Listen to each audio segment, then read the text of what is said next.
हिरण्मयेन पात्रेण सत्यस्याभिहितं मुखं तत्त्वं पूषन् न पावृणु सत्यधर्माय दृष्टये.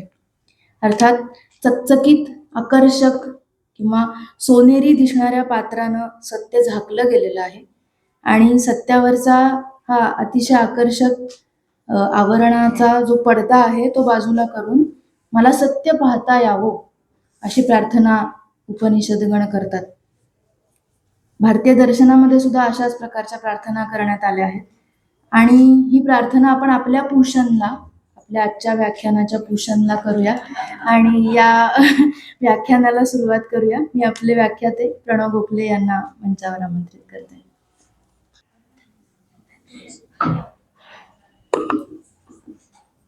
यदक्षरमनाख्येयम् आनन्दमज केवलम् श्रीमन्निवृत्तिनाथेति ख्यातं दैवतमाश्रये गुरुरित्याख्यया लोके साक्षाद्विद्या हि शाङ्करी जयत्याज्ञा नमस्तस्यै दयार्द्रायै निरन्तरम् मूलायाग्राय मध्याय मूलमध्याग्रमूर्तये क्षीणाग्रमूलमध्याय नमः पूर्णाय शंभवे.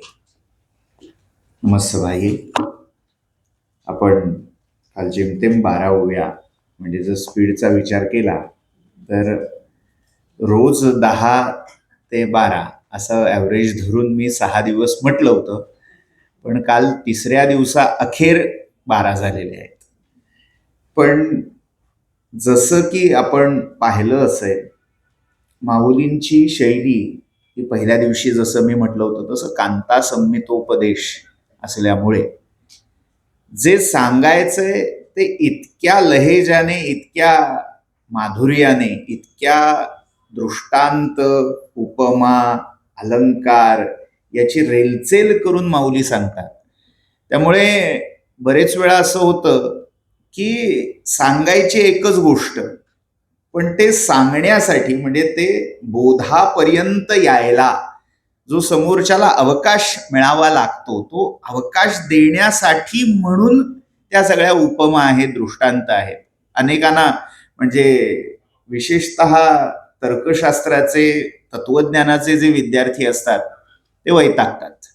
किंवा ते सांगितलं ना, झालं नाही एकदा संवित्ती हे सूत्र पुरेसं आहे, मग ते एवढ्या मग ती सोने सोनेपणा होणे, मग ती सूत आणि मग कापड आणि मग हे एवढं होय कशाला. तर इथे एक प्रकारे तत्वज्ञ, आचार्य, कवी, ऋषी आणि संत या प्रत्येक शब्दाचं जे वजन आहे, त्या शब्दामध्ये दडलेली जी अर्थाची खोली आहे ती आपल्याला त्या त्या वाङ्मयावरून दिसते. म्हणजे काय, थोडक्यात सांगायचं झालं तर जो ऋषी असतो तो दिक्कालाहून आरपार मुची दृष्टी पहाया शके ऋषीही दर्शनात. ज्याला ते तत्वदर्शन, सत्यदर्शन झालं, ऋत दिसलं आणि तो व्यक्त झाला, तो ऋषी झाला. तिथे कुठेही आडपडदा नाहीये. त्याला जे दिसलंय, त्याला जो साक्षात्कार झालाय, तो साक्षात्कार लोकानुग्रहासाठी मांडण्याची एक तळमळ त्याच्यात आहे, अर्थ त्याच्यात आहे. पण तो त्या एखाद्या धबधब्यासारखा देऊन टाकतो. सगळं एकदा धडाडती एखादी सर येते आणि सगळं चिंब करून टाकते. मग ती सर कोसळताना घरावर किती पडलीये, टाकीत किती पडलीये, सरोवरात किती पडलीये, जिथे रेताड वैराण जमीन आहे तिथे किती पडलीये, सुपीक जमिनीवर किती पडली, याचा विचार ती सर आणि तो ढग करत नाही. तसे ऋषी आहेत, ते द्यायचं काम करतात. मग आता ते वर्षावातून कोसळलेलं पाणी त्याला छान बांध घालून, कालवा घालून, जिथे आवश्यकता आहे तिथे सुबद्ध, योजनाबद्ध पद्धतीने देण्याचं काम हे सगळे भाष्यकार, आचार्य करतात. त्यांचं काम हेच आहे की ते जे बरसलेत ते त्याला थोडं सिस्टमाइज करून, थोडं व्यवस्थेमध्ये आणून, ज्यांना गरज आहे, अगदी वाईट शब्द सांगायचा झाला तर ज्यांची तर्ककंडू शमवायची आहे त्यांच्यासाठी, त्यांच्या त्या बुद्धीला खाद्य देत, तर्काला खाद्य दे, ढाळे ढाळे, असं ते भाष्यकार तुम्हाला ते पचनी पडवू देतात किंवा आणून देतात. त्याच्या पुढची जी फेज आहे ती कवीची आहे, की भाष्यकार जे करतो ते कवी ही काही कमी प्रतीचा नाही. म्हणजे आधुनिक काव्य ह्याच्याबद्दल न बोललेलं बरं, पण कवी कुसुमाग्रज काय म्हणतायत ते आपल्या परिचयाचं आहे सगळं. म्हणजे कवीची व्याख्या मला पुन्हा सांगायला नको. क्रांतदर्शी कवी हाच अर्थ मुळातल्या वेदामध्ये जेव्हा अग्नीला कवी किंवा ब्रह्मणस्पतीला कवी तम अशी संबोधनं केली जात आहेत त्याच्यात अपेक्षित आहे. म्हणजे एक प्रकारे ऋषीच एक वेगळं रूप, वेगळी छटा त्या कवीमध्ये व्यक्त झालेली आहे. त्यामुळे तो कवी काय करतोय, पुन्हा त्याला दिसणाऱ्या शब्दसृष्टीला अलंकार चढवून तिला त्या वास्तवाला, त्या सत्याला, तथ्याला प्रेझेंटेबल करून लोकांच्या समोर त्यांना आवडेल, रुचेल, पचेल, परवडेल, मानवेल अशा रूपामध्ये उभं करणं हे काम कवी करतो. बरेच वेळा ऋषी आणि कवी एका जातकुळीत असतात. पण पुनश्च तिथे जो सर्वसामान्य माणसाच्या गळी उतरवणं हा भाग असतो.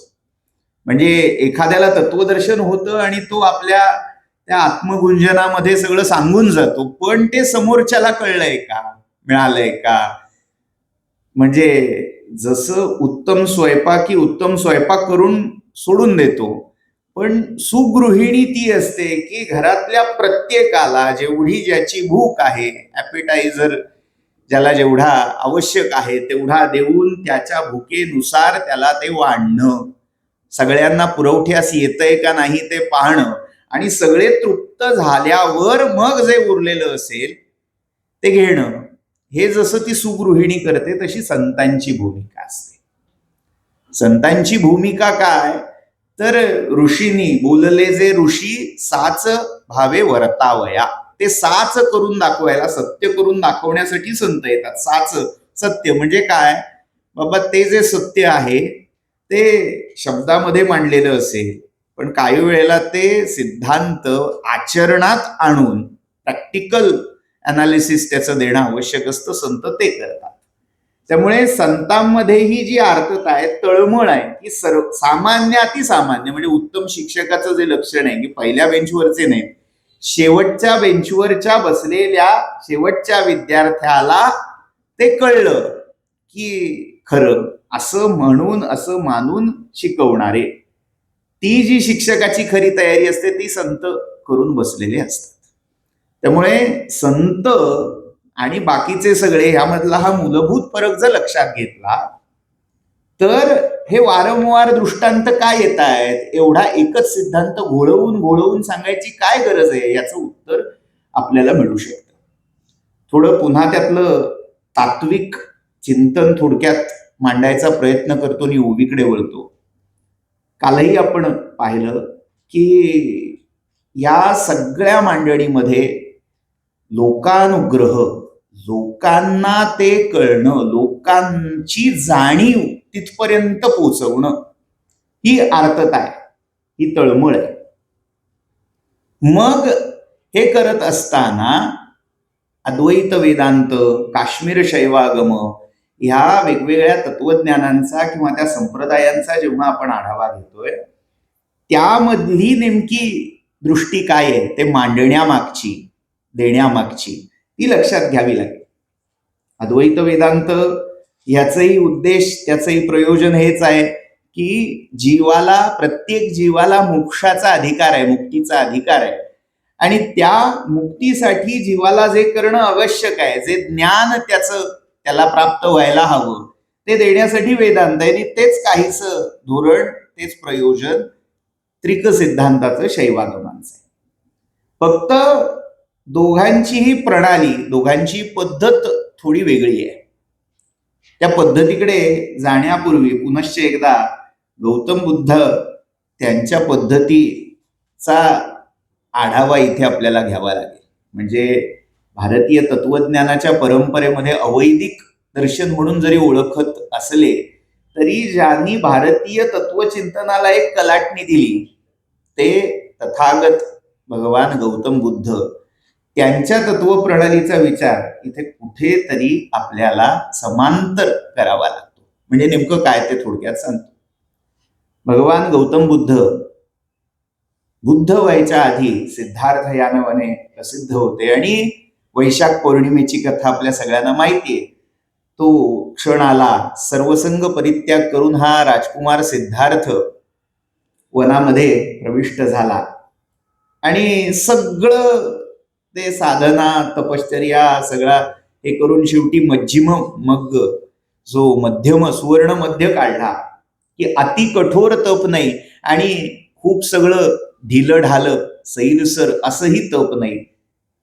जो उत्तम अष्टांग मार्ग होता त्याचा अवलंब करून जे काही परमसत्य आकळलं त्या अश्वत्थाच्या खाली ते घेऊन जेव्हा बुद्ध पूर्णत्वाला पोचले आणि सगळ्या देवता, असं वर्णन आहे की इंद्रादी सक्कादी, सक्क म्हणजे शक्रादी सगळ्या देवता समोर ठाकल्या आणि म्हणाल्या घ्या आता निर्वाणात प्रवेश करा, निर्वाणाप्रत तुम्ही आलात. त्यावेळी बुद्ध म्हणाले नाही, मी आत्ता ते घेणार नाहीये, ते मला घ्यायची इच्छा नाहीये, त्याच्यासाठी किंबहुना मी हे सगळं केलंच नव्हतं. मला अजून हजारो लाखो लोकांना या निर्वाणाच्या द्वारापर्यंत आणायचंय आणि मग जमलं तर बघू, असं म्हणून जे सगळे देव पाहत होते, आले होते की या आता तुम्ही प्रवेश करा, तिथून बुद्ध उलटे फिरले आणि मग जे धम्मचक्र परिवर्तन ही एक क्रांती भारतीय समाजामध्ये झाली ती तिथून आपल्याला दिसते. मी हे सांगायचं कारण काय, अद्वैत वेदांत आणि शैवागम ह्या दोन्हीमधलं अंतर, या दोन्हीमधला फरक म्हणजे शंकराचार्य आणि जेव्हा ज्ञानेश्वर यांची तुलना, त्यांच्या तत्वचिंतनाची तुलना आपण करतोय तेव्हा ते अंतर नेमकं काय आहे ते आपल्याला इथे स्पष्ट दिसेल.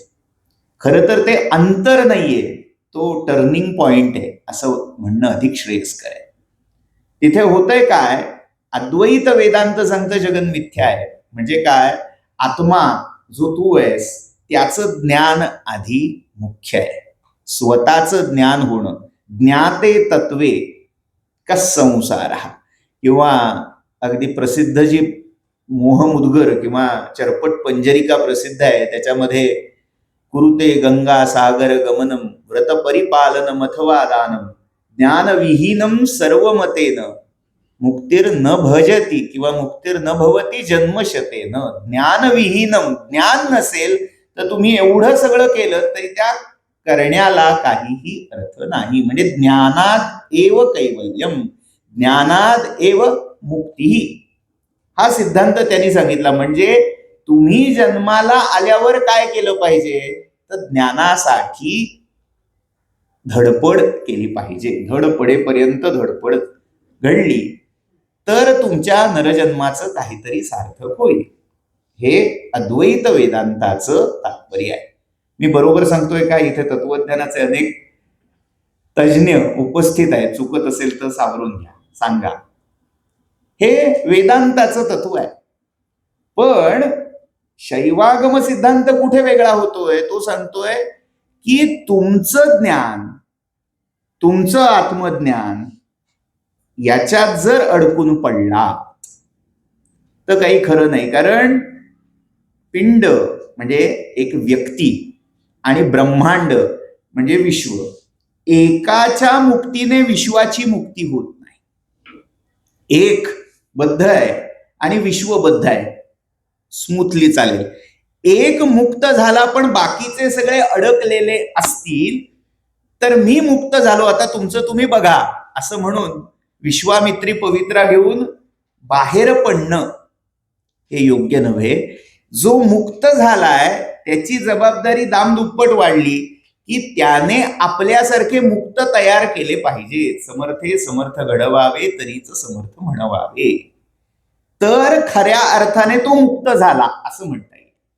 म्हणजे मुक्त होण्यासाठी नेमकं गरजेचं काय आहे, स्वतःचं आत्मरूपाचं ज्ञान झालं आणि मुक्त झाला असं म्हणता येणार नाही. स्वतःचं ज्ञान झाल्यावर मग जगाच्या कल्याणासाठी, लोकानुग्रहासाठी, गीता ज्याला म्हणते लोकसंग्रहमेवार्थम कर्म कर्तुमिहार्हसि, त्या लोकसंग्रहासाठी कर्म करणं आवश्यक आहे. आणि लोकसंग्रह हा शब्द जेव्हा येतोय तेव्हा एक महत्वाची गोष्ट तिथे लक्षात घ्यायला हवी की तिथे हा लोक म्हणजे हा इहलोक असेल, परलोक असेल, त्याला मिथ्या ठरवता येणार नाही, त्याला सत्यच मानावं लागेल.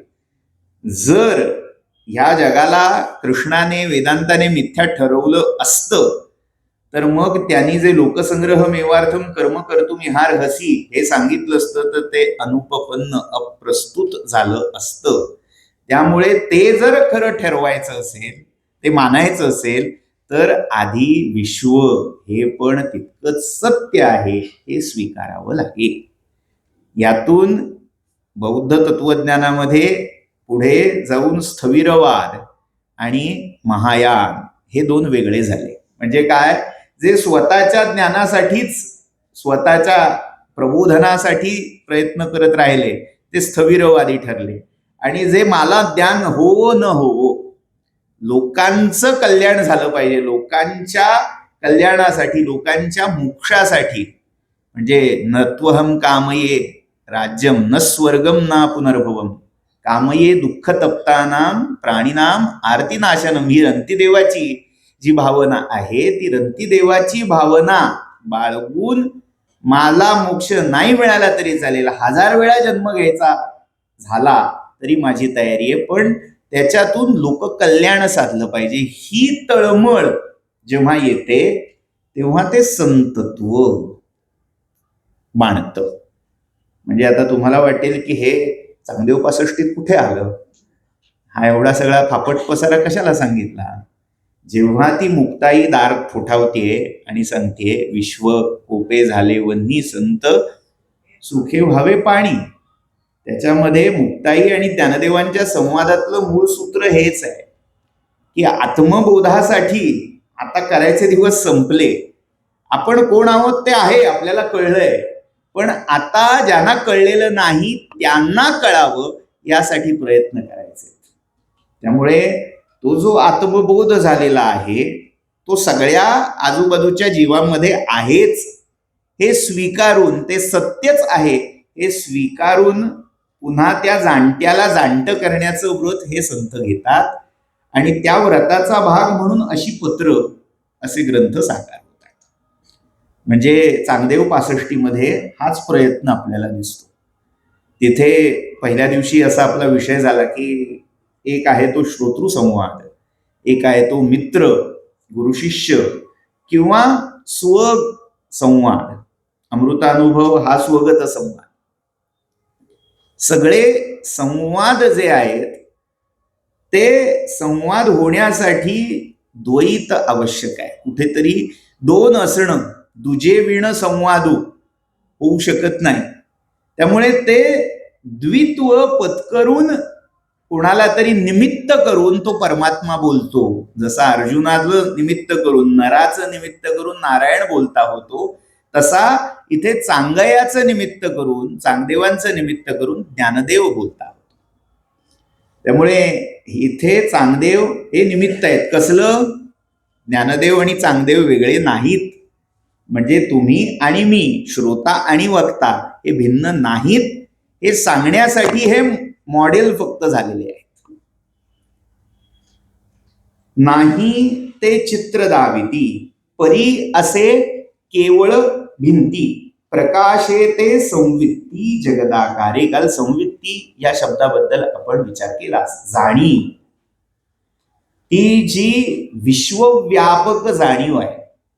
थोडं संवित्तीचं स्पष्टीकरण होणं आवश्यक आहे असं मला काल 1-2 सूचनांमध्ये आलं. संवित्ती सम अधिक विद, सम हा उपसर्ग आणि विद हा धातू, त्याचं संविद आणि संविद म्हणजे ती जी जाणीव आहे त्याने ती जी प्रक्रिया दाखवली त्याला संवित्ती असा शब्द रूढ झाला. आता ही जाणीव म्हणजे काय, तर थोडं आपण जीवशास्त्राचा त्या अनुषंगाने विचार करूया. जगामध्ये सगळ्यात छोटा सूक्ष्माती सूक्ष्म जीव कुठला हो? अमिबा. त्या अमिबाच्या ठायी संवित्ती असेल का? संवित्ती शब्द बाजूला ठेव, जाणीव असेल का? असते. सजीव याची व्याख्याच आपण ज्याला चेतना आहे, चेतना याचा अर्थ जाणीव, चिती असा दुसरा शब्द आहे. म्हणजे अमिबाच्या ठायी मी अमिबा आहे ही जाणीव असली पाहिजे, गृहीत धरूया. अजून थोडे अनेक पेशी जीव, मग मासा धरू, कासव धरू, वराह, सगळे दशावतार काढू. मग असं करता करता आपल्या फेजपर्यंत आलो आपण. आपल्यात जाणीव आहे का हो? काय प्रश्न आहे म्हणून तर आलोय, बसलोय. सगळं चाललंय ते जाणीवेवर, जाणीवेसाठी. बरोबर आहे ना? जाणीवेवर, जाणीवेमुळे आणि जाणीवेसाठी सगळं चाललेलं आहे.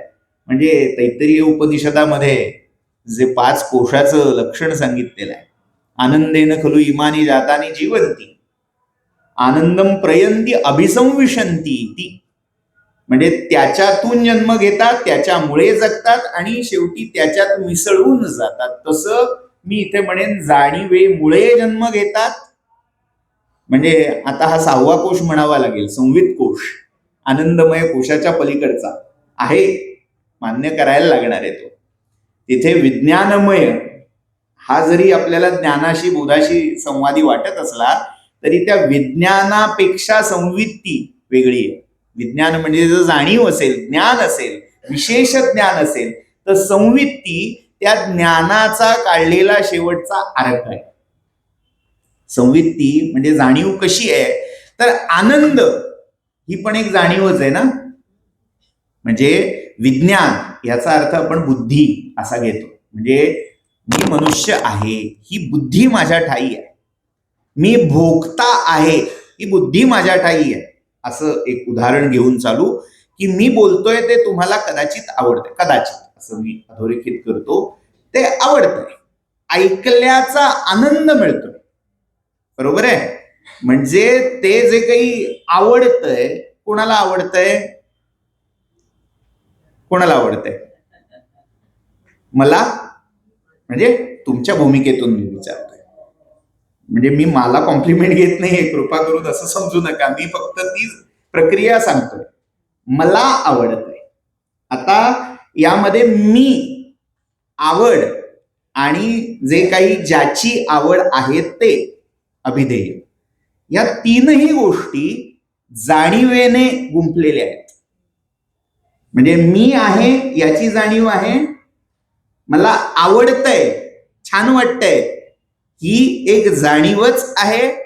आणि हे जे काही बडबडतायत, बरळतायत, ते जे बरळतायत, बरळ बोलू जाता बरळ जे काही आहे, तीही एक प्रकारची जाणीवच आहे. म्हणजे हा सगळा संवेदनांचा, वेदनांचा, वित्तीचा, संवित्तीचा, जाणीवेचा खेळ आहे. बरोबर आहे? म्हणजे आनंदापेक्षा मला त्या श्रवणातून जो अनुभव येतोय, गुदगुल्या होत आहेत म्हणा, अनुकूल वेदन होतंय म्हणा, किंवा एक समाधान मिळतंय म्हणा, तीही एक जाणीव आहे. म्हणजे आनंदाला व्यापून पुनश्च उरलेली काय आहे? जाणीव. मग तिला म्हटलंय संवित्ती. ही जी जाणीव, आपल्याला काय वाटतं की सर्व व्यापक, श्रेष्ठतम, सर्वोच्च तत्व, ज्याला आपण चुकीने गॉड पार्टिकल असं आजकाल म्हणतो, गॉडॅम पार्टिकल असं मूळ त्याचं नाव आहे, पण ते त्याचा अपभ्रंश इंग्लिशमध्येही होत असतात. तसा गॉडॅम वरून गॉड पार्टिकल झाला. गॉड पार्टिकलचा ढोबळ अर्थ कोणी सांगू शकेल? ढोबळ.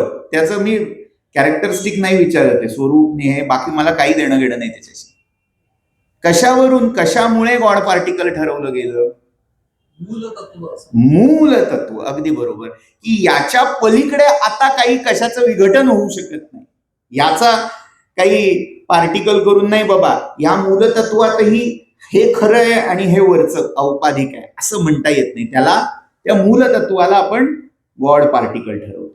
मग जर आपण सत चित आनंद रूप ब्रह्माला परमतत्व असं म्हणत असू,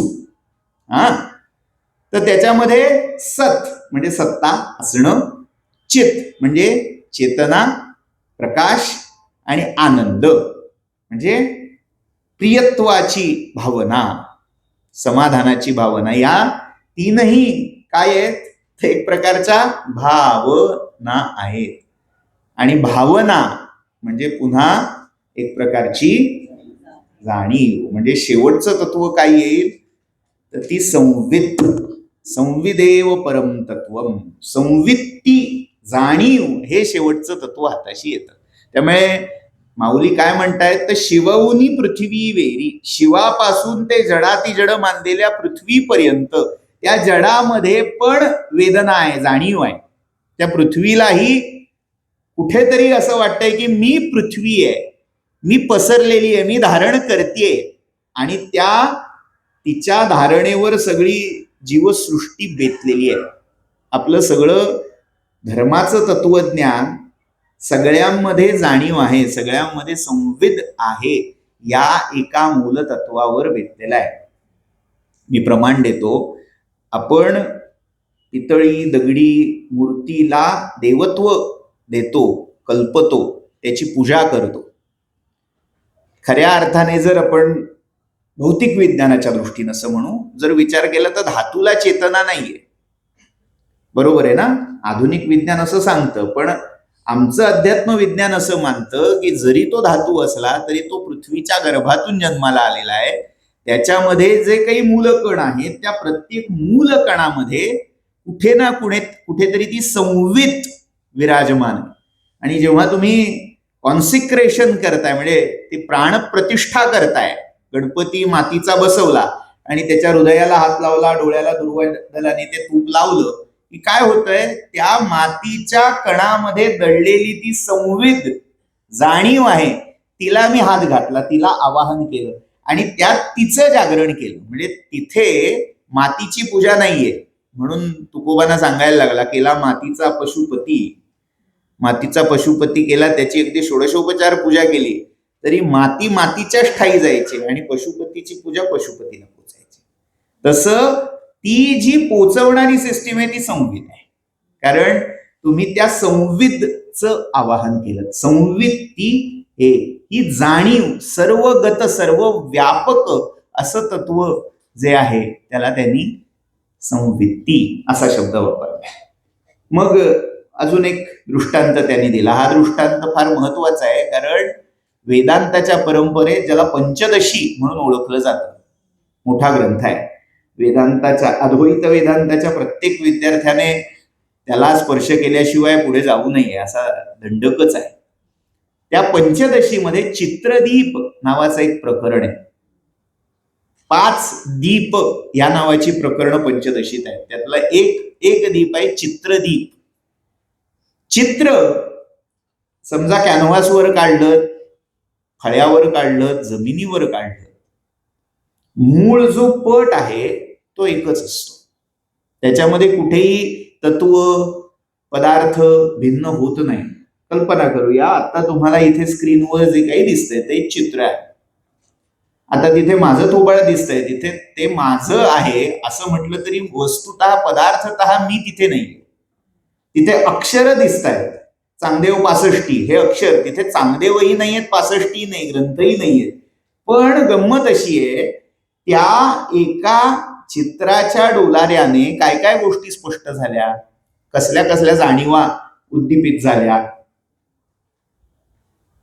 सर सावळे दिसत आहेत नाही का चित्रामध्ये?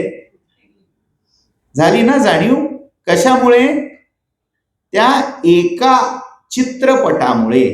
पण आता वस्तुतः शेषाताईला सांगितलं बंद करा, तिथनं प्रेझेंटेशन बंद केलं की मागे काय उरणार आहे? फक्त भिंत. ती एकच असणारी भिंत, पण त्या भिंतीवर जे काही छायाप्रकाशाच्या खेळांनी अध्यारोपित झालं त्याच्यामुळे तिचं मूळ रूप बदललं का? भिंत नाहीशी झाली का? आपण वर जे अध्यारोपित झालं त्याच्यात अडकून पडलो. त्या वर काय बसलंय ह्याचं विश्लेषण करायला वेदांत आहे, आणि कशावर बसलंय ते समजून घ्यायला त्रिकशास्त्र आहे. वेदांत चर्चा कसली करतोय? अध्यासाची चर्चा करतोय. आणि बेसला काय आहे, कशावर हा अध्यास झालाय, त्या तत्वाची म्हणजे त्या संवितची चर्चा त्रिकशास्त्र करते. हा भेद आहे. त्यामुळे ते काय सांगतायत, नाही ते चित्र दाविती. त्या भिंतीवर नाही ते असा शब्द का वापरला हो? तिथे मी आहे का? पण नाही, नसतानाही मी तिथे दिसतोय, माझा फोटो दिसतोय. नाही ते चित्र दाविती परी असे केवळ भिंती.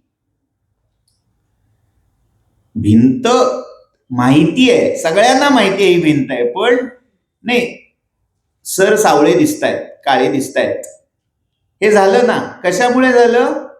त्या दिसण्यातून झालं. नाही ते चित्र दाविती. काल दृश्य हा विषय थोडासा अर्धवट राहिलाय, मला माहितीये, पुढे येणार आहे म्हणून मी तो तसा ठेवला. ते दावणं, दिसणं जे आहे, असणं आणि दिसणं, म्हणून मराठीतल्या म्हणी इतक्या तत्वज्ञान दृष्ट्या पुढारलेल्या आहेत. दिसतं तसं नसतं म्हणून जग फसतं. कशातून आहे? नाही ते चित्र दाविती. कुठेतरी म्हण ज्याने काढली असेल त्याच्या नित्य पठणामध्ये चांगदेव 65 असलो. परी असे केवळ भिंती, प्रकाशे ते संवित्ती जगदाकारे. जगत रूपी जगताच्या आकारातून प्रकाशते काय? तर ती जाणीवच प्रकाशते आहे.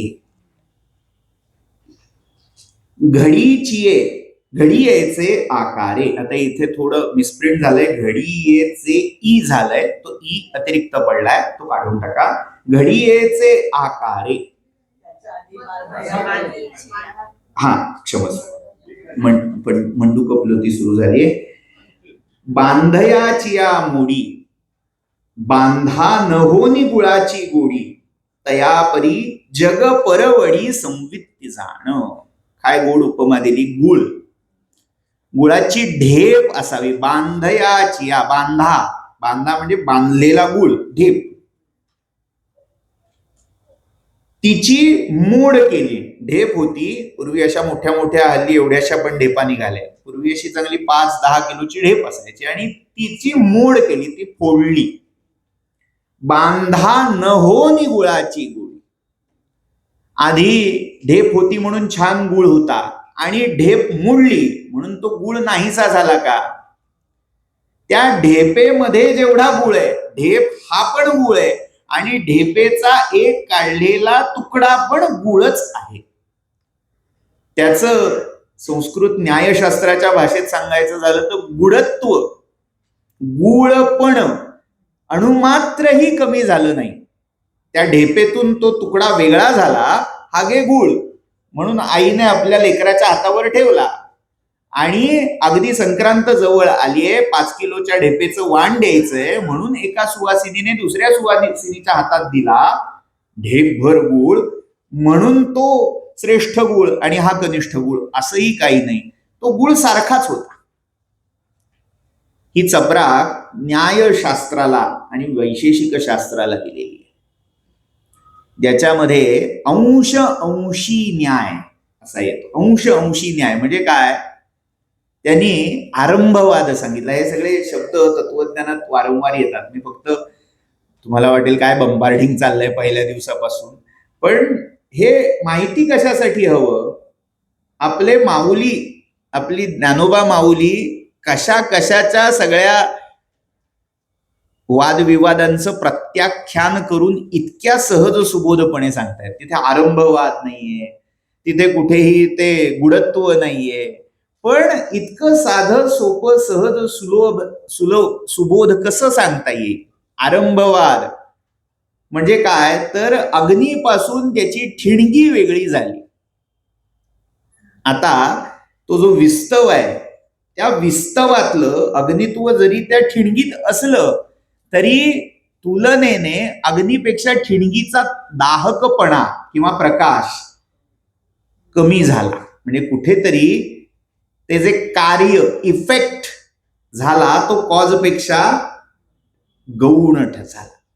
म्हणजे मूळच्या पेक्षा जे नंतर उत्पन्न झालेलं आहे त्याच्यामध्ये गुणदृष्ट्या विशेषदृष्ट्या गौणत्व आलेलं आहे, कमीपणा आलेला आहे. हा न्याय आणि वैशेषिकातला विचार झाला. पण त्रिकशास्त्र सांगतं किंवा ज्ञानोबा सांगतात की काडीमात्र गौणत्व येत नाही.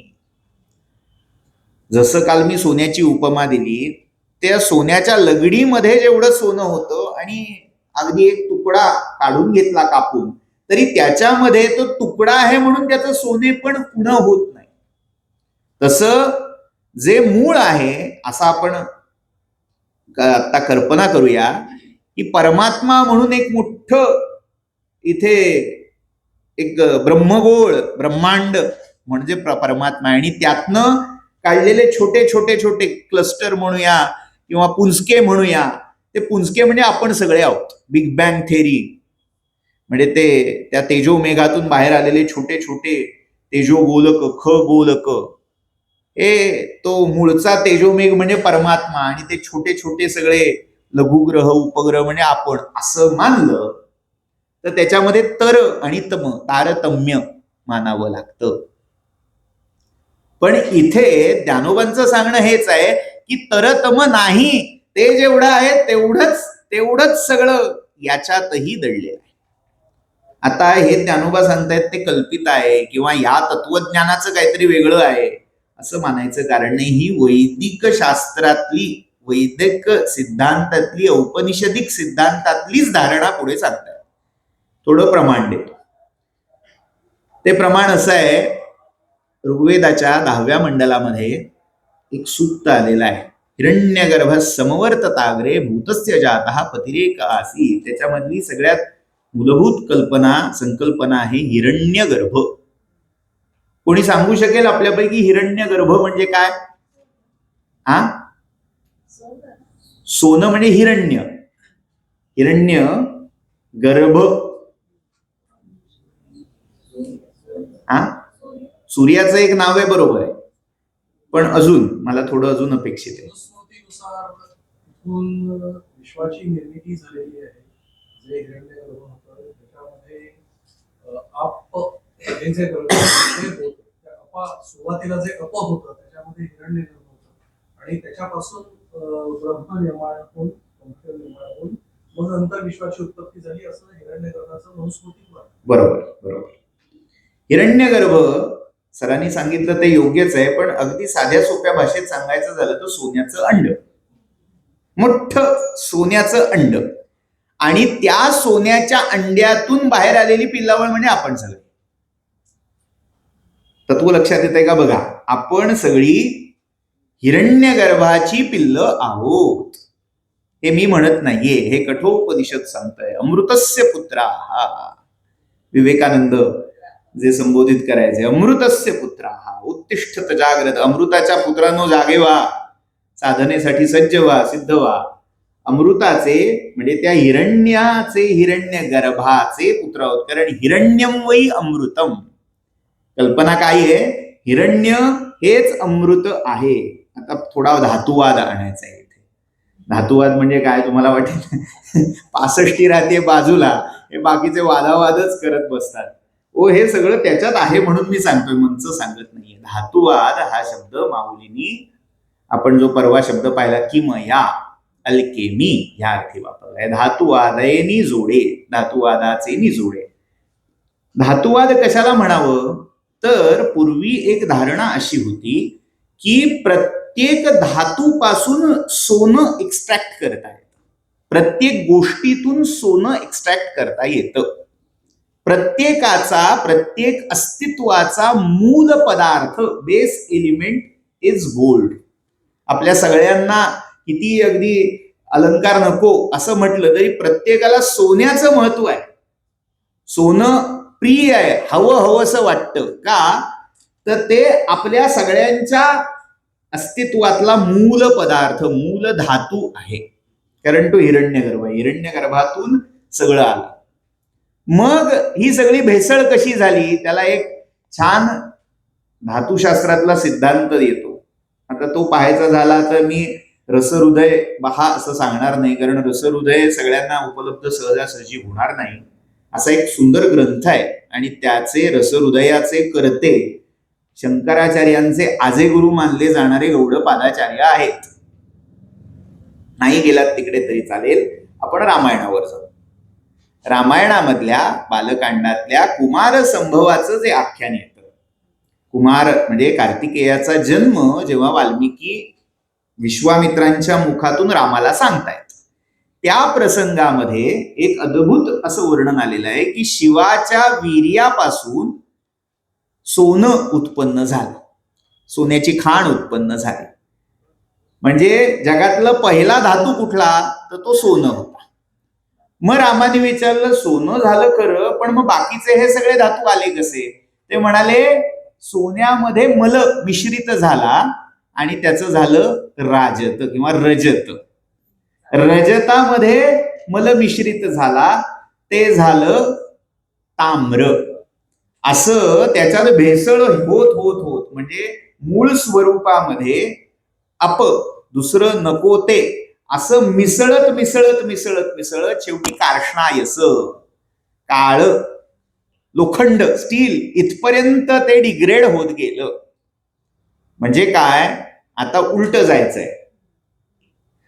आपण लोखंड आहोत असं जर मानलं तर आपल्यातलं नको ते थोडं बाजूला काढूया, मग आपण कदाचित कांस्याकडे जाऊ.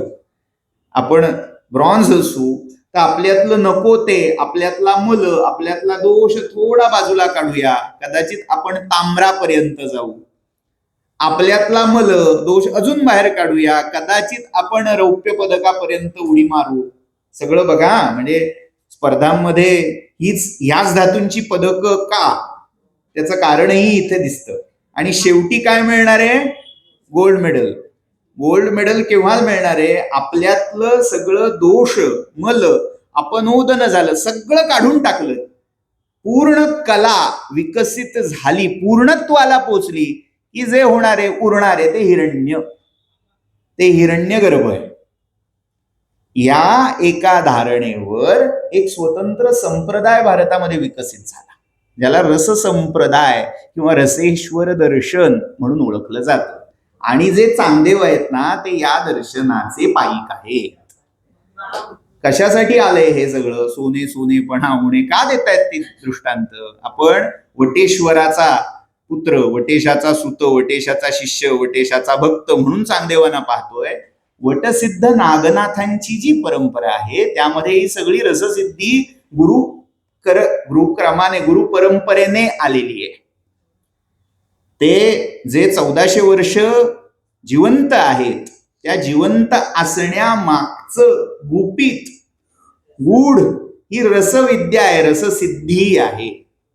आणि त्या रससिद्धीच्या जोरावर काय झालंय, हा देह इतका शुद्ध झालाय की त्याच्यामध्ये मल, दोष, विकार कोणताही उरलेला नाही.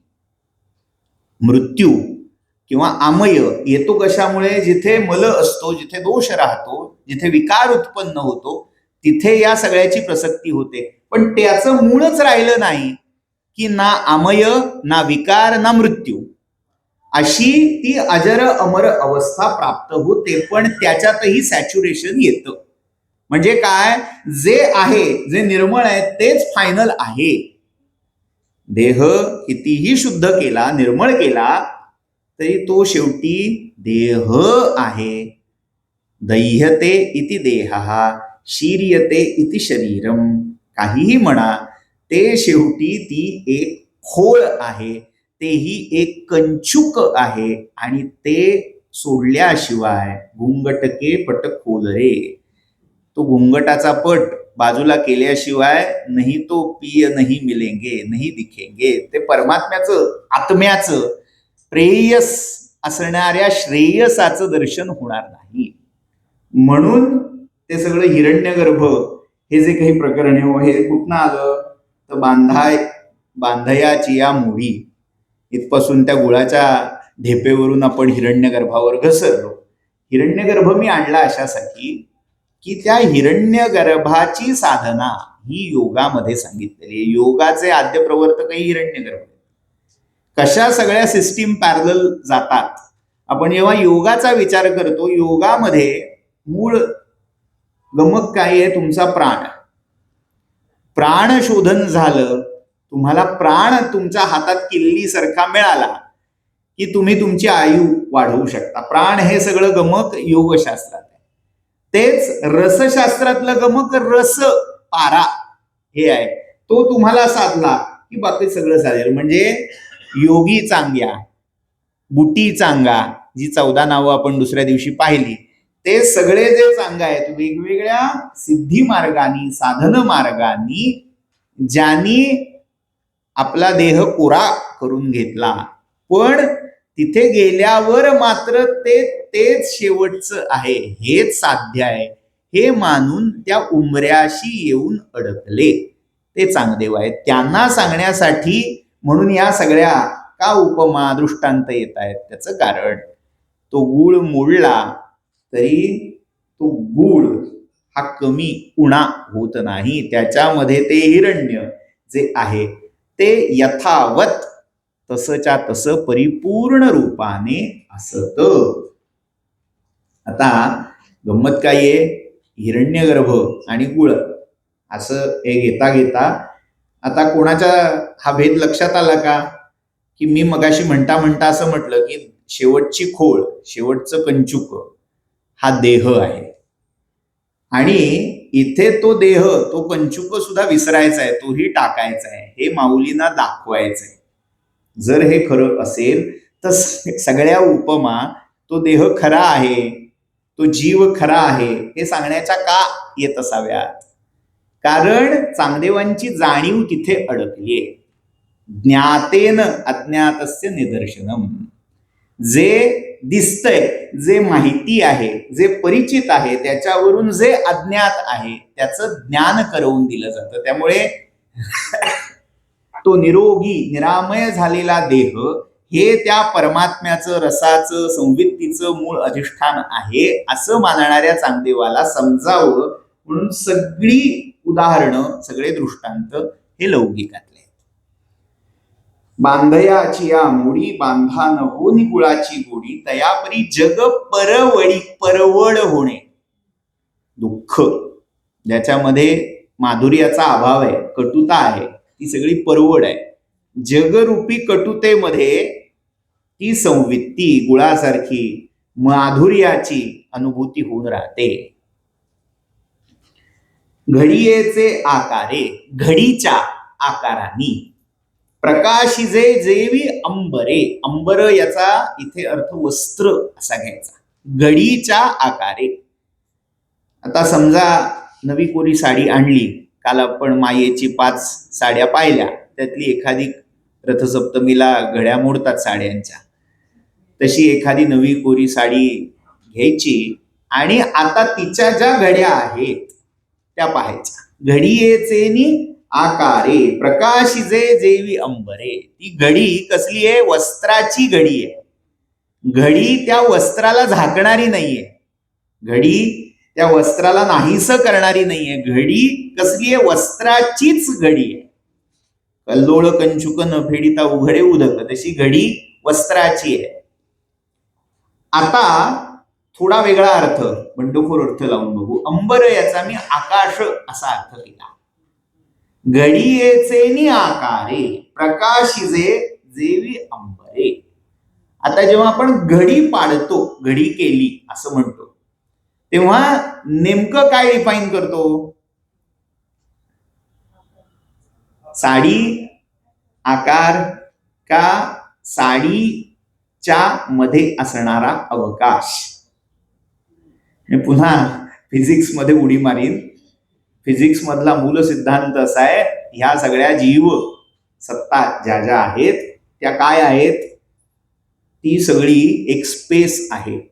डिफाईन्ड टाइम मुळे असणारी बॉडी किंवा वेगवेगळ्या एलिमेंट्सने जी मर्यादित केलेली स्पेस आहे, त्या स्पेसला आपण पदार्थ असा शब्द वापरतो. म्हणजे आपण सगळे स्पेस आहोत, आपण सगळे अंबर आहोत. आणि ते घडियेचेनी आकारे, घडीच्या म्हणजे देहाच्या किंवा त्या वस्त्राच्या घडीमध्ये प्रकाश कसला होतोय? आत असणाऱ्या त्या अंबराचा, अवकाशाचाच प्रकाश होतो. म्हणजे काही देर इज नथिंग. आत काय आहे? कदली गर्भासरिसे.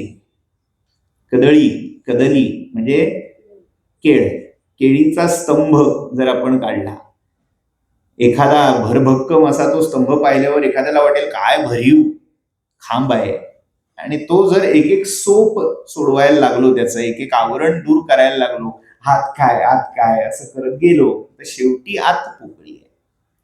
तसं घडियेचे नि आकारे प्रकाशे जेवी अंबरे, प्रकाशिजे जेवी अंबरे तेवी विश्वस्फूर्ती स्फुरे.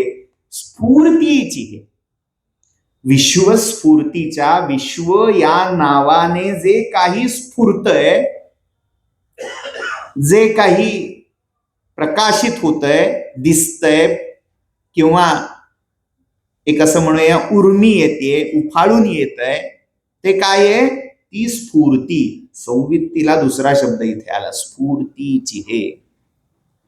समानार्थ शब्दाचं वैभव काय?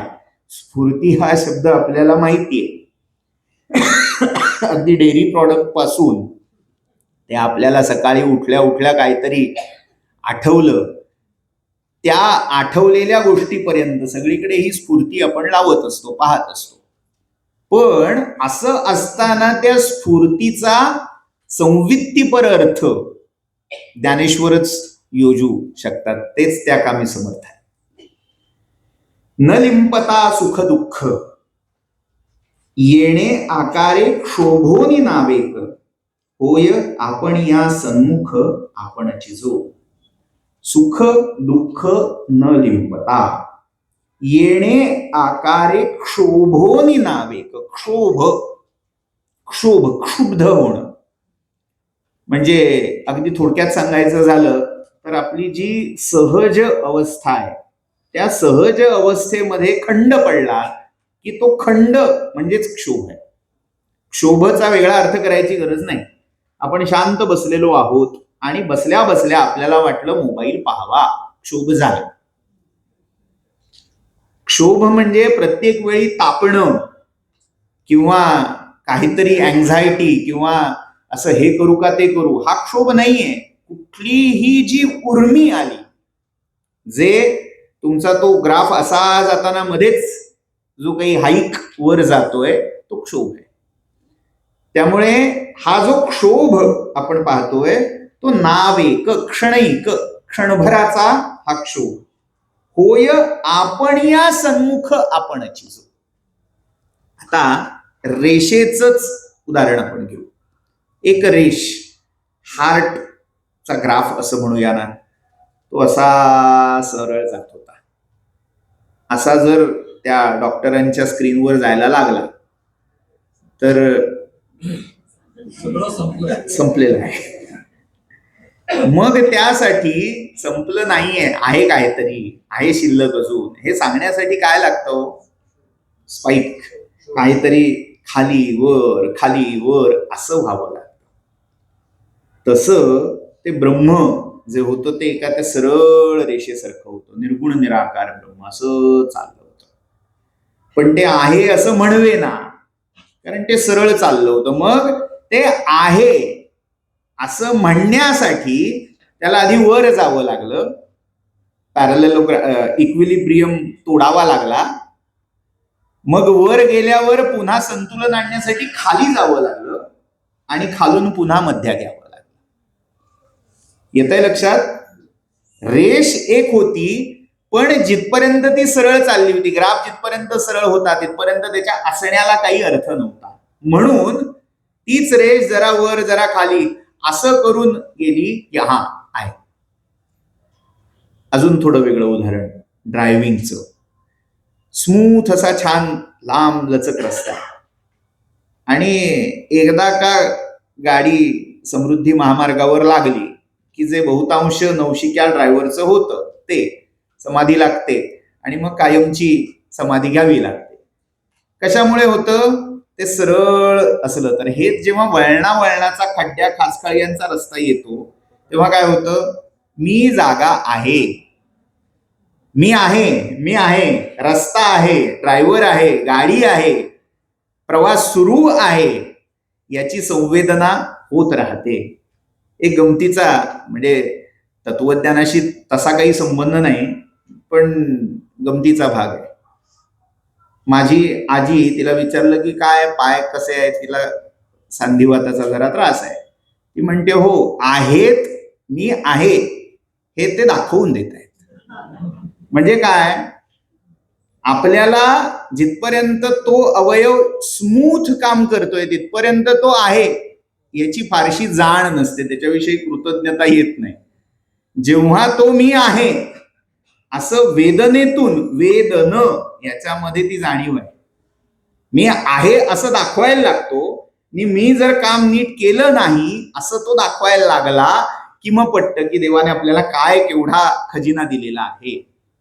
हे मी सांगतोय कशासाठी, न लिंपता सुख दुःख येणे आकारे क्षोभोनी नावेक, होय आपण या सन्मुख आपणची जो, तो निर्दुःख किंवा निस्सुख अशा अवस्थेत असेल तर तो आहे असं म्हणताच येणार नाही.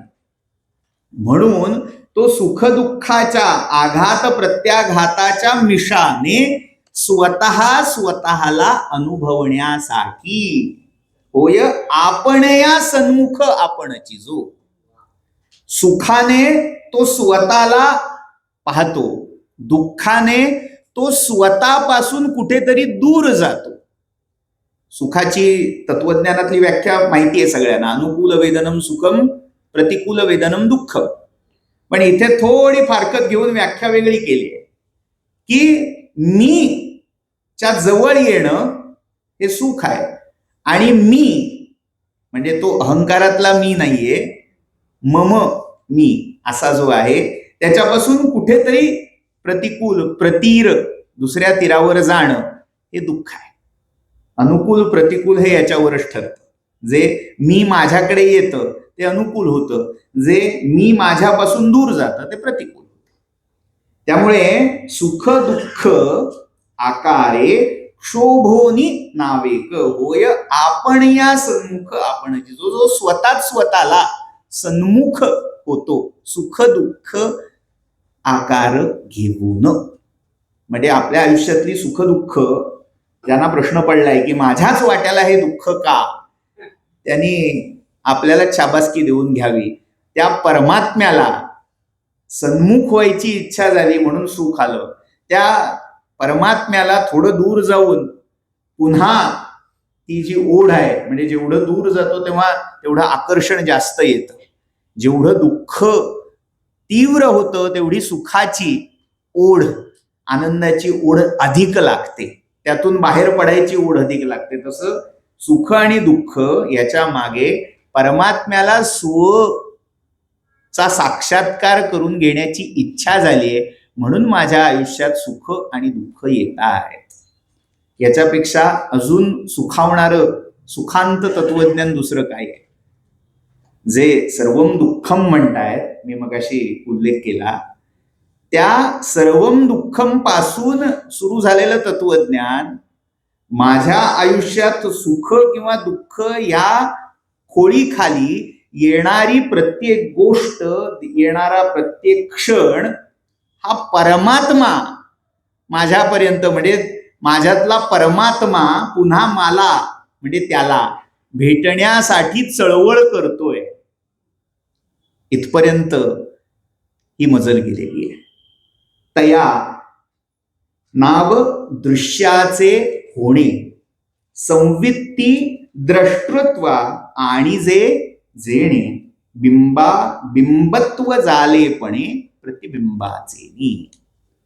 बिंब आणि प्रतिबिंब पुन्हा वेदांतातही आहे आणि त्रिकशास्त्रातही आहे. बिंब प्रतिबिंबवाद. बिंब म्हणजे ज्याचं प्रतिबिंब पडलेलं आहे त्याला आपण बिंब म्हणतो, आणि प्रतिबिंब या शब्दाचा अर्थ स्पष्ट आहे नावाला, की त्याची प्रतिमा आरशात, पाण्यात किंवा अशा पारदर्शी अर्धपारदर्शी पदार्थामध्ये जी पडली त्याला आपण त्याच्यासारखं त्याच्याप्रमाणे असणार जे काही आहे त्याला प्रतिबिंब म्हणतो. आता या दोन्ही सापेक्षता आहेत. जर प्रतिबिंबच नसेल तर बिंबाला अर्थ नाही. प्रतिमा जर नसेल तर प्रत्यक्षाला अर्थ नाही. गंमत काय आहे, त्याने आपल्या प्रतिमेमध्ये मनुष्याला बनवलं असं जेव्हा बायबल सांगतं, परमेश्वराने मनुष्याला कसं बनवलं, आपल्या प्रतिमेमध्ये बनवलं. म्हणजे प्रत्यक्ष तो आहे आणि त्या प्रत्यक्षाची प्रतिमा म्हणजे मनुष्य आहे. इथे मनुष्य वजा केला तर त्या प्रत्यक्षाला काही अर्थ उरणार नाही.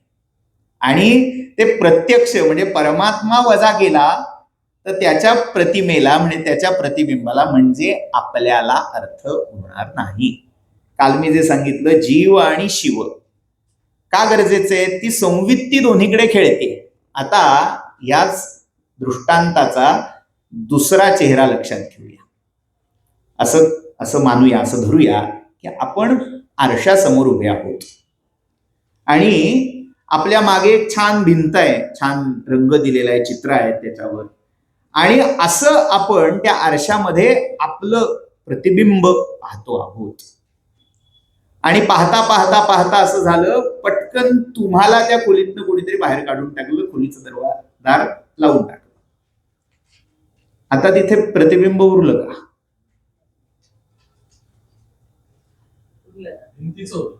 भिंतीचं उरलं. प्रतिबिंब व्यक्तीचं नाही, भिंतीचं उरलं. पण जिथपर्यंत ते बिंब त्या आरशामध्ये स्वतःला पाहत नाही तिथपर्यंत त्याला प्रतिबिंब असं म्हणता येईल का?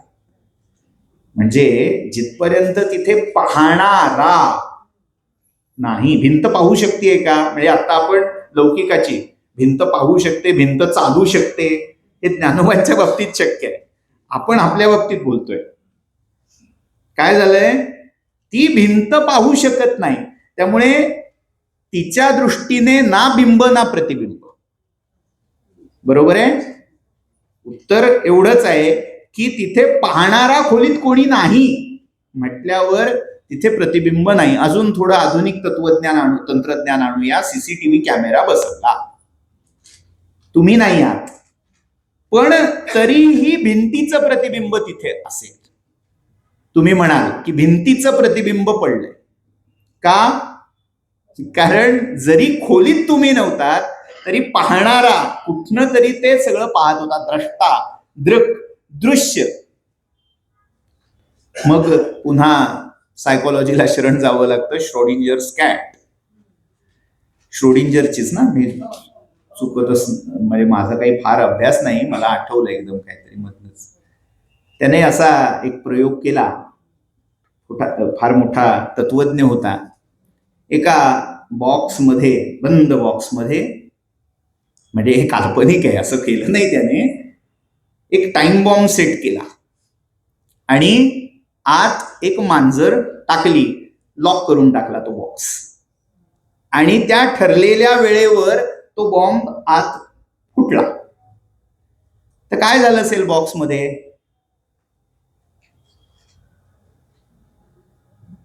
काय झालं असेल असं त्याने त्याच्या विद्यार्थ्यांना विचारलं. आत काय असेल? काय असेल? मांजर पण होती, बॉम्ब पण होता.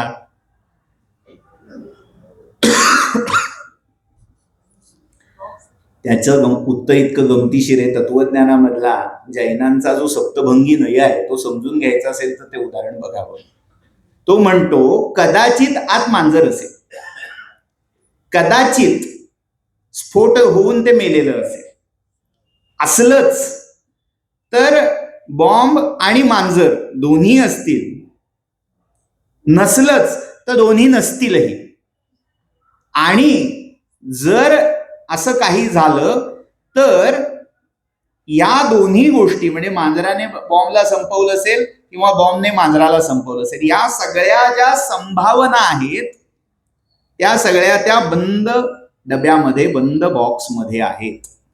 जिथपर्यंत तो बॉक्स उघडला जात नाही, जिथपर्यंत द्रष्टा, दृश्य संबंध येत नाही तिथपर्यंत आत काय आहे तुम्ही सत्य म्हणून सांगू शकत नाही. म्हणजे सत्याचं ज्ञान, सत्याचं छान व्याख्यान हे कशावर अवलंबून आहे? दृष्टीवर. तुम्ही पाहिल्याशिवाय काहीच सांगू शकत नाही. आत तसं म्हटलं तर सगळंच आहे.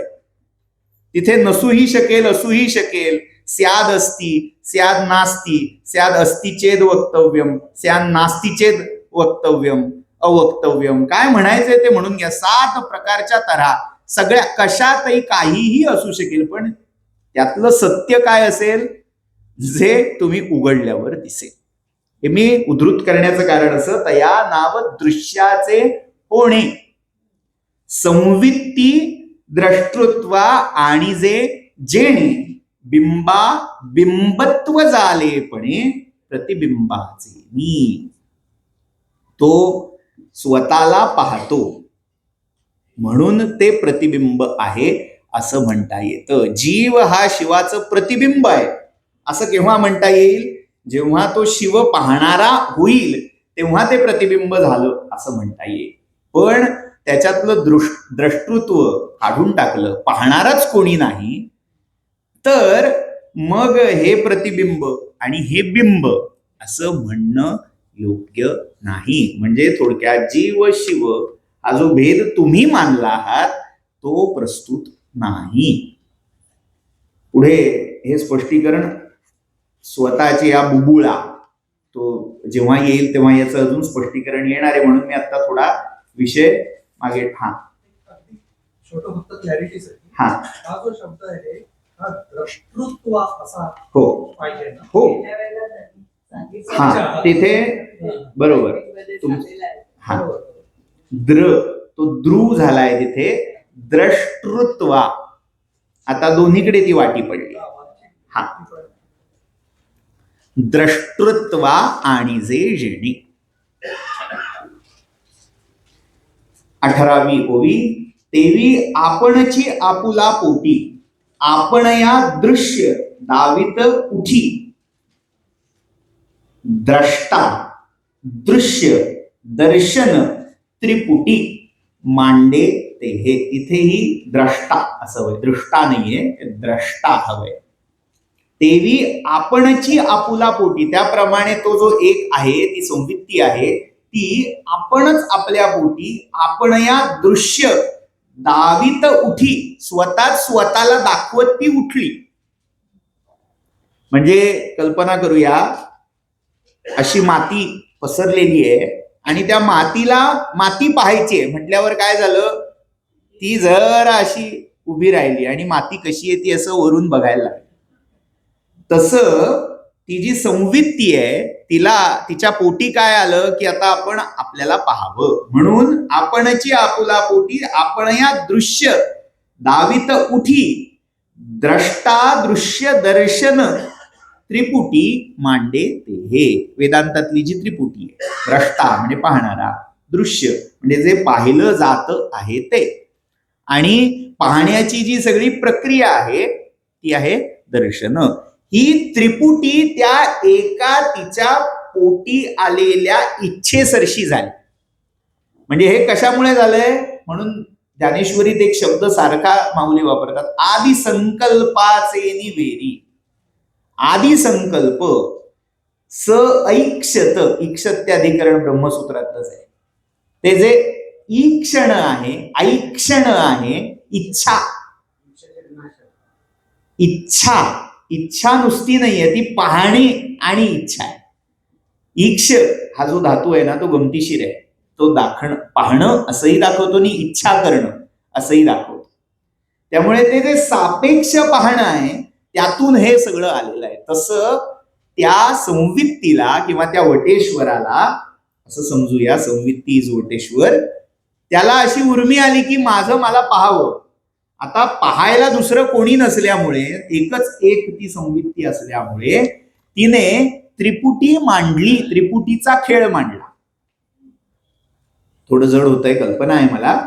हे कसं झालं, कल्पना करा एक कणकेचा गोळाच फक्त ब्रह्मांडात उरला, बाकी काही नाहीये ब्रह्मांडात, कणकेचा गोळा.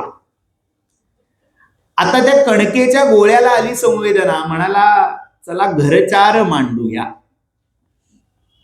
लेकी घरचार मांडिला. आठवते कवी?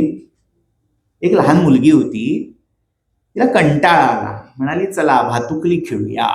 भातुकलीला घरचार असा शब्द आहे. तसं त्या कणकेच्या गोळ्याला वाटलं चला आता भातुकली खेळूया. आता त्याने आजूबाजूला बघितलं, काहीच नव्हतं, भांडवलच नव्हतं, कशाची करणार भातुकली. मग तो कणकेचा गोळा फुगत फुगत फुगत गेला आणि मग त्यातनं एक हळूच गोळा बाहेर आला आणि मग त्या गोळ्याचा ओटा केला. मग हळूच दुसरा गोळा त्या कणकेच्याच गोळ्यातून बाहेर आला, त्याचा पोळपाट केला, त्याचं लाटणं आलं. असं होता होता होता त्या कणकेच्या गोळ्याने अख्खा ओटा, त्याच्यावरचा पोळपाट, लाटणं, गॅस, तवा, त्याच्यावरची पोळी, असं सगळं तयार केलं. आता हे सगळं त्या एका कणकेच्या गोळ्यातनच झालेलं होतं. पण तरीही व्यवहारासाठी आपण त्याला कणकेचा गोळा, मग त्याने पोळपाट केला, तो पोळपाट, पोळी, तवा, गॅस, विस्तव, हे सगळं नावानी वेगळं केलं. वस्तुतः काय होतं? दुसरं काहीच नव्हतं, तो कणकेचा गोळाच खरा होता. पण आपल्या सोयीसाठी जर आपण व्यवहार करायला बसलो तर मी याच्या पलीकडे तुम्हाला काही करताच येणार नाही. म्हणून मग मी पेक्षा मग माझं, म्हणून मग शंकराचार्यांना सांगावं लागलं, पहिलं जे ब्रह्मसूत्रातलं पहिला संबंध भाष्य ज्याला म्हटलं जातं किंवा अध्यास भाष्य, त्याच्यामध्ये युष्मद अस्मद असे 2 शब्द वापरतात. मी पुरेसा नाही होत म्हणून मग मला कोणीतरी तू आणावा लागतो, व्हिज्युअलाइज करावा लागतो. आणि ते जी दुसऱ्याची गरज आहे, उपनिषदात जे सांगितलंय, स एकाकी न रेमे, रेमे म्हणजे रेम्या नव्हे, रमणे याचं ते रूप आहे. तो एकटा रमला नाही म्हणून दुकट्याचं प्रयोजन झालं आणि त्या इच्छेतून मी एकटं नसावं, मी दुकट असावं, त्यातून 2चे 3, 3चे 4 असे होत गेलेले आहेत. त्यामुळे द्रष्टा दृश्य दर्शन त्रिपुटी मांडे ते, एक इच्छा व्यक्त झाली त्याला आणि त्या इच्छेसरशी हे सगळं झालं. सुताची ये गुंजे आत बाहेर नाही दुजे, तेवी 3पणे विण जाणीजे त्रिपुटी हे. पुन्हा परवाचा तो कुटाचा अभंग आठवायचा. काट्याच्या आणीवर वसले 3 गाव, 2 ओसाड एक वसेची ना, 3पणे विण जाणीजे त्रिपुटी हे. ज्याच्यात 3पणच नाही अशी त्रिपुटी. पुट या शब्दाचा अर्थ लेअर, पुट देणं. एकाच गोष्टीवर 3 पुट दिली की त्याला म्हणायचं त्रिपुटी. आपण क्रीम बिस्किट थोडं डोळ्यासमोर आणूया, म्हणजे जरा आता भूक लागायला लागली असेल म्हणून खायचे दृष्टांत आठवायला लागलेले आहेत. तर खाली बिस्किट ठेवलं, त्या बिस्किटावर चॉकलेट क्रीमचा एक लेअर दिला, मग स्ट्रॉबेरी क्रीमचा एक लेअर दिला, मग जेलीचा एक लेअर दिला. असे 3 लेअर जेव्हा मी देतो तेव्हा त्या 3 पदरांना, त्या 3 पुटांना मला त्रिपुटी असं म्हणता येईल. पण जर मी ते बिस्किट ज्या मैद्याचं बनवलं जातं त्या बिस्किटाच्या मैद्यावर पुन्हा त्याच मैद्याचा दुसरा थर दिला, तिसरा थर दिला, चौथा थर दिला, असं हे एवढं सँडविच केलं. सँडविच केव्हा होतं? 2 ब्रेड एकावर एक ठेवून सँडविच करता येत नाही, मध्ये सॉस असावा लागतो, लेअरिंग करावं लागतं. तसं त्रिपुटी याच्यामध्ये मूळ भाव काय आहे? एक मूल पदार्थ, मूल तत्व काहीतरी वेगळं असलं पाहिजे, त्याच्यावर द्रष्टा नावाचं काहीतरी वेगळं तत्व आलं पाहिजे, दृश्य नावाचं अजून एक काहीतरी आलं पाहिजे, दर्शन झालं पाहिजे, की मग ते त्रिपुट हे ठीक दिसेल. पण गंमत अशी आहे, इथे त्रिपुटी म्हणायला 3 हयातच नाहीयेत, मुदलातच 3 नाहीयेत, एकच आहे. तो कितीही असा तसा उलटवून, म्हणजे एकच भाकरी इकडून खा तिकडून खा. एक गोंदवलेकर महाराजांच्या प्रवचनामध्ये दृष्टांत आहे की भाकरी कुठून खावी असा प्रश्न भक्तांनी विचारला. नाम कसं घ्यावं? आता भूक लागली आहे, समोर आईने भाकरी वाढली ताटात, की आपण विचार करतो का नाही ते काळा भाग जास्त आहे तो वरून खाल्ला तर बरं होईल, नाही गोरा जो भाग आहे तो वर करून खाल्ला. ओ ती कशीही खा, ती इकडून तिकडून पदार्थ एकच आहे. तसं ते ब्रह्म इकडून बघा तिकडून बघा एकच आहे. त्याच्यावर जो त्रिपुटीचा तुम्ही अध्यारोप करता आहात तो तुमचा जाणीवेचा फक्त भाग आहे. पुन्हा ती जाणीव संवित्ती हे त्याच्यामध्ये जे लेअरिंग केलं गेलंय, आपल्याला जे लेअरिंग वाटतंय ते संवित्ती करते. संवित्तीच त्याच एका पोळीला फिरवून फिरवून फिरवून 4 पापुद्र्यांची, 5 पापुद्र्यांची, 7 पापुद्र्यांची पुरणपोळी, गुळाची पोळी असं करकरून करकरून ती संवित्ती तुमच्या ताटात वाढते. मांडे ते हे बघा, मांडे हा शब्द का आला असावा? मांडे विदर्भात आठवा मल्टीलेअर, सुताचे गमतीचा भाग. मांडे म्हणजे ठेवते, समोर आणते अशा अर्थी. सुताची गुंजे आत बाहेर नाही दुजे, तेवी तीनपणे विण जाणीजे त्रिपुटी हे. नुसधे म्हणजे नुसते, मुख जैसे देखीज तसे दर्पण मिसे, वायाची देखणे आईसे गमू लागे. दर्पणाच्या मिशाने मुख स्वतःच स्वतःला पाहत. आता इथे मुखाला प्रश्न विचारला, तुला नेमकं काय पाहायचंय बाबा? एखाद्या रूपवतीला विचारलं काय पाहतेस इतकं, उत्तर काय येईल? मी मला पाहते. पण वस्तुतः जर विचार केला तर ती काय पाहते?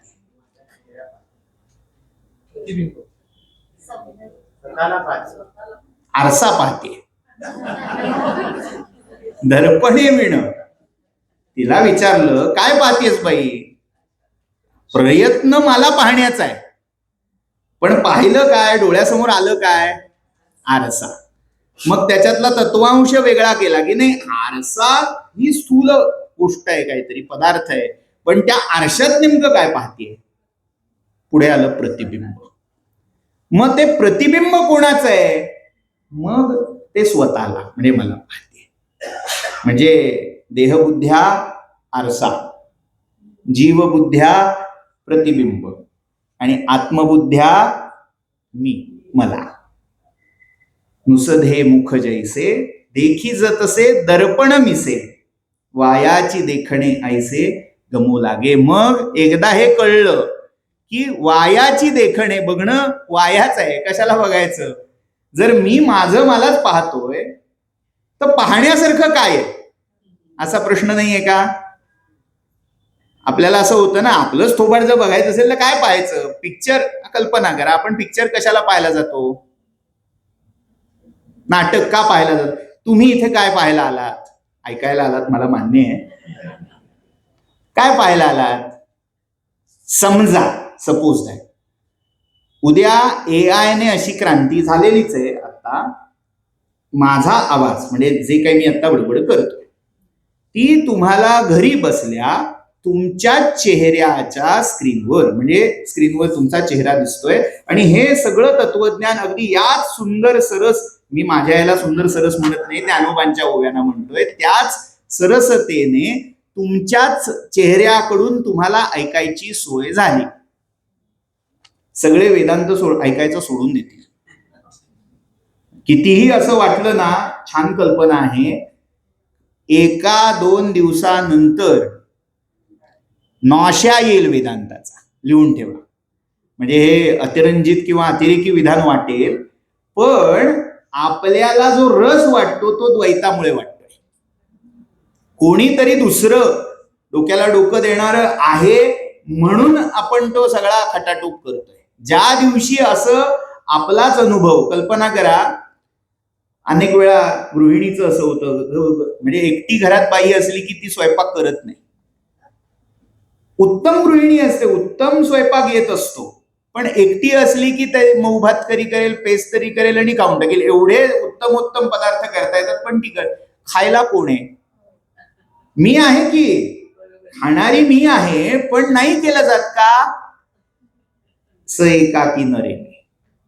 त्यामुळे त्या दुसऱ्याच्या मुखाने मला आनंद.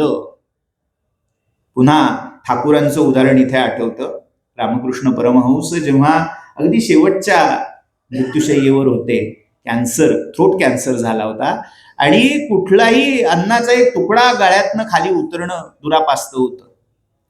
सगळे शिष्य उषा पायथ्याची सेवा करतायत दिवस रात्र. विवेकानंदांना राहवलं नाही. म्हणाले, ओ ठाकूर, ती काली ऐकते तुमचं, सांगा तिला बरं कर मला, किमान पक्षी 4 घास गिळता येतील नीट, असं तरी करून घ्या, मागून घ्या, ती ऐकते.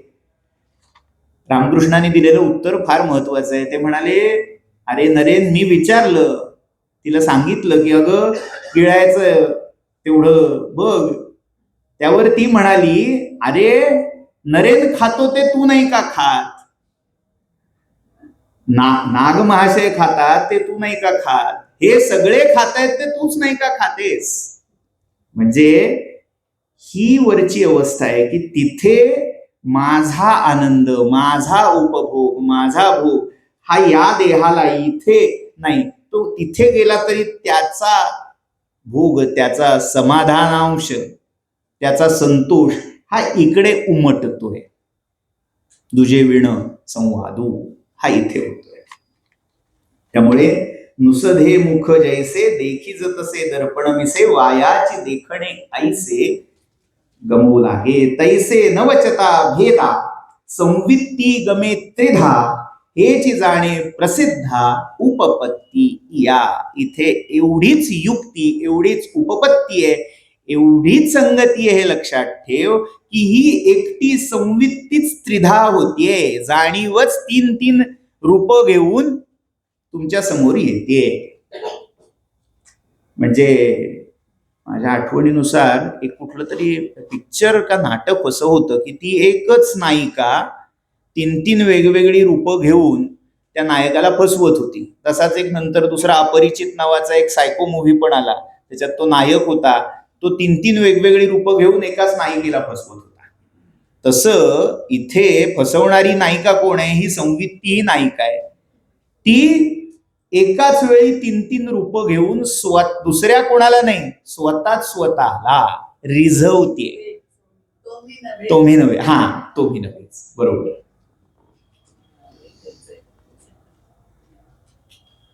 दृश्याचा जो उभारा, तेची दृष्टत्व होये संसारा, या दोही माझीला अंतरा, दृष्टी पंगू होय. दृश्याचा जो उभारा, जो डोलारा आहे, उभार म्हणजे डोलारा, तेची दृष्टत्व होये संसारा. हा जो सगळा डोलारा दिसतोय तोच या संसाराचं दृष्टत्व होतोय. म्हणजे काय, थोडं समजून घे. पुन्हा ड्रायव्हिंगचा एक दृष्टांत दे. उन्हाळ्याच्या दिवसामध्ये टार रोडवर जे ड्रायव्हिंग करतात बराच वेळ,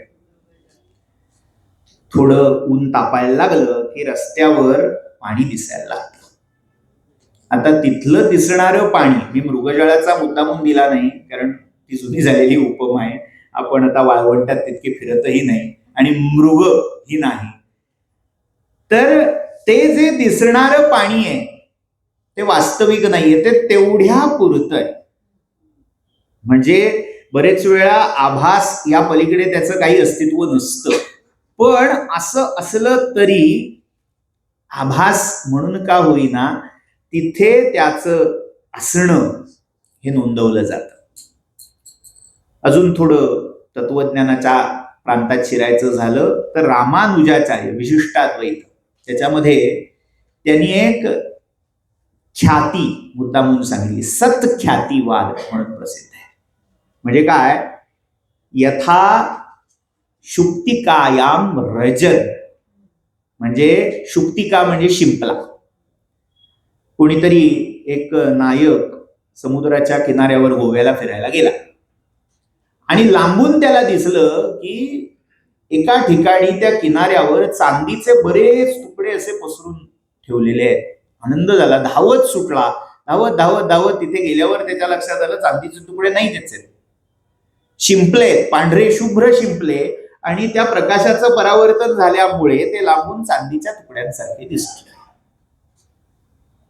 शंकराचार्यांनी रज्जूवर सर्प हे जगाचं रूप सांगितलं. रामानुजाचार्य शुक्तिकायाम रजत हे उदाहरण देतात. आता दोघंही तुम्हाला वाटतील की अरे आभासच आहेत, खोटेच आहेत. पण फरक असा आहे की तिथे त्याला झालेली जी प्रचिती आहे, त्यातलं चांदीचा तुकडा आहे, हवा हवासा आहे, माझ्याकडे ते माझ्या संग्रही हवा, ते हवं नको, पण त्या आभासावर झालं ते खरं का खोटं? चांदी खोटी आहे ना, चांदी काही खरी नाहीये, पण त्याची जी प्रतिक्रिया उमटली ती पाहिल्यामुळे. आता कल्पना करा, तो शिंपला आहे हे ज्ञान असताना ती प्रतिक्रिया आलीच ती का? ज्ञान असताना जर ती प्रतिक्रिया येणं शक्य होतं का? नाही. त्यामुळे ती अज्ञानाची प्रतिक्रिया आहे. शंकराचार्यांचं उदाहरण घेऊ. साप त्या रज्जूला सर्प मानलं, जर मला माहिती असतं ती रज्जू आहे तर कधी भीती वाटली नसती, पण साप आहे म्हटल्यावर मला दरदरून घाम येतो, मी किंचाळतो, काठी शोधतो. म्हणजे जे पुढचं प्रतिक्रियात्मक झालं त्याला मला खोटं ठरवता येत नाही. जरी मुद्दल खोटं असलं तरी त्या मुद्दलावर कर्ज काढून घेतलेलं, त्याच्यावर चढलेलं व्याज मात्र खरं असावं लागतं, फेडावं लागतं, आभासी का असे ना. तसं इथे ते सांगतायत, तैसे न वचता भेदा संवित्ती गमे त्रिधा हेची जाणे प्रसिद्धा उपपत्ती या. ही जी संवित्ती आहे ती मूळ तेवढीच आहे, पण ती जे वेढे घेते, ती जी पुट दाखवते, वळणं दाखवते, त्यामुळे त्या वळणांचं मूल्य, त्या रूपांचं, त्या पुटांचं मूल्य हे या उपपत्तीनी जाणण्याजोगं आहे. म्हणजे थोडक्यात लोकव्यवहारामध्ये ज्याला जितकं महत्व द्यायला हवं त्याला तितकं द्यायलाच हवं. म्हणजे सब घोडे 12% असं करून चालणार नाही. कारण ती संवित्ती, ती जी संवित आहे तिने त्या वेळी ते रूप धारण केलंय, जाणीव. म्हणजे गंमत काय आहे, उद्या पिता जर बसलेला असेल, पुत्राने जाऊन त्याच्या डोक्यावर बसावं, ओ ब्रह्मावर ब्रह्म आरूढ झालं, अद्वैत आहे असं म्हणता येणार नाही. म्हणून शास्त्रकारांना मर्यादा घालून द्यावी लागली. सगळीकडे अद्वैत मानावं, सर्वत्र अद्वैतम पश्येत नाद्वैतम गुरुणासह. गुरुच्या पित्याच्या जे नातेसंबंध आहेत त्या ठाई अद्वैत व्यवहारामध्ये पाळू नका. जाणीवेमध्ये ठेवा, संवित्तीमध्ये ठेवा, पण व्यवहार करताना अद्वैताचा व्यवहार करणं योग्य नाही. कारण ती संवित्तीची आवश्यकता आहे. संवित ही व्यवहार भेद घडवणे त्याच्या मागे आहे. दृश्याचा जो उभारा तेची दृष्टत्व होय संसारा, या दोही माझीला अंतरा दृष्टी पंगू होय. त्यामुळे हे अंतर शोधू जाता जी दृष्टी आहे ती शेवटी पंगू होऊन जाते, ती पांगळी होते. म्हणजे तिला शेवटी हे खरं का ते खरं हे कळायची शक्ती राहत नाही. ती अपंग होऊन ती कुंठित होते, पुढे जाऊ शकत नाही. म्हणजे थोडक्यात निर्णय, विवेक ती करू शकत नाही. कारण दृष्टी ही त्या संवित्तीच्या 3 पुटातलं एक पूट आहे. ठीक आहे, 22 आपल्या यथाकथनचित आज झाले आहेत. इथे आजची चर्चा थांबवूया. इत्येषा वाङ्मयी पूजा श्रीमच्छंकर पादयोः अर्पिता तेन देवेश प्रियतां मे सदाशिवः. तव तत्त्वं न जानामि कीदृशोऽसि महेश्वर यादृशोऽसि महादेव तादृशाय नमो नमः. धन्यवाद. रसगंगाधर काय? रसगंगाधर या पंडितराज जगन्नाथाचा ग्रंथ आहे साहित्यशास्त्रावर. म्हणजे त्याच्यामध्ये या रसविद्येशी संबंध असलेला नाही. रसगंगाधर हा साहित्यशास्त्रावरचा आहे. आणि रसहृदय, रसेश्वर दर्शन म्हणून एक आहे, रससूत्र 8 पुस्तकं त्या किमईवर आहेत. त्याला रसगंगाधर हा माझ्या माहितीत तरी वीणा मॅडम कदाचित सांगू शकतील. बरोबर आहे. देवबाई आहेत की इथे. रसगंगाधर जगन्नाथ पंडितांचाच आहे ना. पण म्हणजे मी वाचलेला नसल्यामुळे विचारलं की रसविद्येची काही नाही नाही, तिथे रस म्हणजे नाट्यशास्त्र किंवा साहित्यशास्त्रातली जी रससंकल्पना आहे, भरत मुनीचा जो रस आहे त्या अर्थी आहे. आणि तुम्ही सांगत होता तेव्हा आठवण सहज झाली की सोनं हा सर्वश्रेष्ठ धातू म्हणून आपण ते हिरण्यगर्भाकडे जातो. हो. तर ज्ञानेश्वरीमध्ये तो योग्याला उद्देशून त्यांनी वर्णन जे केलंय तो कनक चंपकाचा असा- अवतार. अगदी.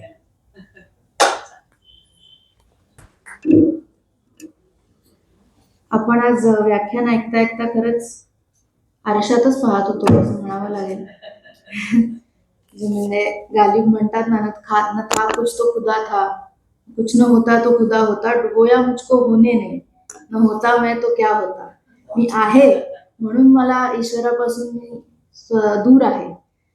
मी जर नसतो तर मी ईश्वरच झालो असतो. आणि तीच जाणीव आपण आज बघतो आहे. पण हे पण आहे की हे आपण ऐकणं, हे आपल्याला कळणं ही गोष्ट वेगळी आणि ती जाणीव आपल्यामध्ये येणं ही गोष्ट वेगळी आहे. म्हणजे उपनिषद वर्ग याच SP कॉलेजमध्ये व्हायचे आणि मांडेबाई आम्हाला शिकवायच्या तेव्हा पण त्या सांगायच्या की मी हे फक्त सांगते आहे, अनुभूती तुमची तुम्हाला घ्यायची आहे. त्यामुळे आम्ही उपनिषद शिकलो म्हणजे ते तत्वज्ञान आम्हाला जाणवलं असं त्याचा अर्थ नाही, आम्हाला कळलं एवढंच आपण म्हणू शकतो. तर उद्या पण आपण हा प्रवास चालू ठेवणार आहे. उद्याची खूप महत्वाची सूचना की उद्या आणि परवा दोन्ही दिवस आपण M14 मध्ये भेटणार आहोत. आपण इथे भेटणार नाही आहोत. सो AV हॉल नाही, M14 मध्ये आपण उद्या आणि परवा भेटणार आहोत. आणि सोमवारपासून या सगळ्याचे व्हिडिओज YouTube चॅनलवरती आपल्याला बघायला मिळणार आहेत. धन्यवाद.